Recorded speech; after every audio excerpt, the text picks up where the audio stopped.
একটা সময় অন্য পুরুষের সঙ্গে 9 বছরের সম্পর্কে ছিলেন শ্বেতা। তবে মাঝপথে অন্যের হাত ধরে শ্বেতার বিশ্বাস ভাঙে প্রেমিক। শ্বেতাকে আগলেছেন রুবেল। জানেন কিভাবে শুরু হলো শ্বেতা রুবেলের প্রেম? যমুনা ঢাকির সুবাদে দর্শক মনে দাগ কেটেছিল শ্বেতা রুবেল জুটি।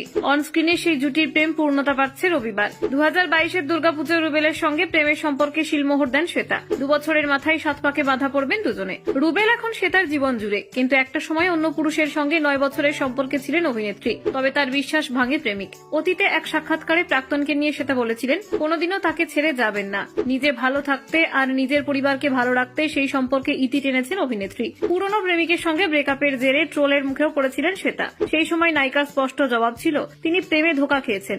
নিন্দুকদের উদ্দেশ্যে শ্বেতা বলেছিলেন, যাকে ভরসা করে কথাগুলো বলেছিলাম সে যদি মাঝপথে হাতটা ছেড়ে অন্যের হাত ধরে, তাহলে তো জোর করে সেই সম্পর্কে থাকা যায় না। তবে যমুনা ঢাকির সেট থেকেই শুরু হয় শ্বেতা রুবেলের প্রেম। কঠিন পরিস্থিতিতে শ্বেতাকে আগলে রেখেছিলেন রুবেল, আর সেই সম্পর্ক আজ নতুন নাম পাবে। আপাতত কনের সাজে শ্বেতাকে দেখার অপেক্ষা।